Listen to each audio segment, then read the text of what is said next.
Welcome to the Matrix World, your go-to resource for applicable, real-world tips and insights to help you create a successful, sustainable, mission-based business. Hosted by Karen Curry Parker and Michelle Vandepass.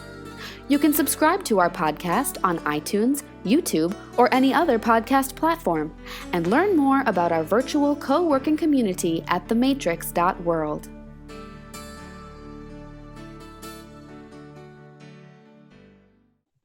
Hi, I'm Michelle Vandepass from thematrix.world, and you probably know Karen Parker, my cohort and business partner and soul sister over on thematrix.world. And we were talking this morning about goal setting and to-do lists and how do you get stuff done, what's the timing and all of those things. So we're going to have a quick discussion about that and share a few views. So what do you think, Karen, is the number one reason people don't actually get their to-do list done or their goals accomplished? Okay, so you're not going to like my answer. Most people don't like my answer, but I think it's really, really important. As counterintuitive as it sounds, the key to transformation, the key to actually following through and making the change is consistency. You know, if you think about going to the gym, and if you say, okay, I'm going to go to the gym and I'm going to get fit, and you go, one Saturday every month, and you're still, in the mirror looking at your belly going, well, I'm working out. What's happening? This isn't working. You're not actually really having enough consistency to see the change. You're not going to get to that goal if you wake up on January 1st and like, okay, today I'm going to do it. And you haven't laid the foundation of consistency to get yourself to that place. And before you freak out about, oh my God, that means I gotta have a boring habit. And what if I can't stick to the habit? And what if I'm not in the mood? Or what if I don't have the energy? Or what if, my kid throws it up that day, or the dog is sick, or whatever? It's not so much, obviously I think having good habits that support your mindset, that support your abundance consciousness, that support you making sure that you are allowing yourself to stand in your value, because oftentimes there's a really direct relationship between transformation and your sense of value.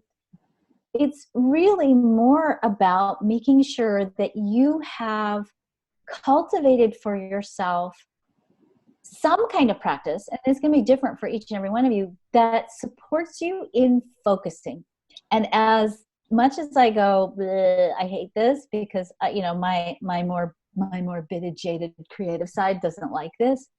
The biggest thing you can do right now, especially before you start really getting into full action mode in January, is start noticing, focusing on the things that are working in your business right now. Pay attention, and pay attention with gratitude. Gratitude is focus with heart. And what happens when we do gratitude is we are looking at what's working and we're putting energy towards it. And it really, yes, go ahead, jump in. I just want to really hear that. Gratitude is focus with heart. Yes. I think that's important. It is. And when we look at, first of all, when we look at focus from a quantum physics perspective, what we know from quantum physics is perspective actually changes the movement of subatomic particles. This is why Einstein said that everything is relative. It's relative to your perspective. Okay. When you are harnessing perspective through focus, meaning you're paying attention and then adding an emotional component to it, that's the heart piece. From a human perspective, first of all, what you're doing is you're actually calibrating the electromagnetic resonance field of your heart, which is an attractive force. That law of attraction thing we talk about, it's real and it's measurable and it's magnetic and it's rooted in your heart. So when you begin a practice of gratitude, you're actually taking photons, light, you're creating a photon storm in your brain. That photon storm is then activating the production of neurotransmitters. Those neurotransmitters then create an emotional response. And hopefully if you're doing gratitude, it's a good emotional response. That's elevating the frequency of your energy, and that frequency is then calibrating that electromagnetic resonance field of your heart, and you begin to pull into your reality things that are supportive of you actually manifesting your goal. I really like that, and I think the takeaway for me on this is going to be, when you are in resonance with your heart, in gratitude, enjoying what you're doing, you have more focus because you're more willing to put your energy there. So it's a self-fulfilling prophecy, right? Totally. And the more focus you have, the more you will get things done, and you'll be in more ease and with more joy and with more love and with more gratitude. And more money. Let's just face it, because money is the metaphor we use for support, right? Yeah. So just one other piece that I want to add to that is the brain is highly plastic. And this is the reason why habits and patterns and rituals and consistency is so important.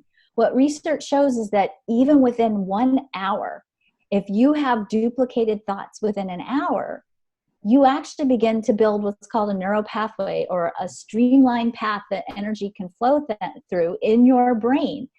And that you can, because your brain is still a finite resource, the more you build those good neural pathways, the more those others begin to atrophy. And so if you are in a habit of going, oh my God, this isn't working. Oh my God, I don't have enough time. Oh my God, when am I going to squeeze this in? Oh my God, why is this, the more you're into that, you've built those consistent thought highways, and you then say, okay, I got to interrupt this. This is a terrible highway to be riding. It's the highway to hell, right? I'm now going to start building a new highway. And it really doesn't take as much effort as I think we used to think it did in the past. There's science that shows, repeated thoughts over the course of an hour already begin the change, and your other stuff starts to atrophy. But it does take practice. You have to practice having a different set of thoughts around the joy and the fulfillment of the intentions that you're setting. So go in with gratitude, go in with heart and heart, and you'll get your stuff done, right? So that's it for our quick tip today. I want to invite people to join us over on The Matrix, because we are doing this together on a daily, weekly basis. So thematrix.world. Karen, thanks so much for the tip today. Thank you, Michelle, and I'm grateful for you. And let's focus on having a great week. Yay! Thanks for listening. Want even more of Karen and Michelle? Don't forget to subscribe and head on over to thematrix.world to join our growing virtual co-working community for even more amazing content and coaching.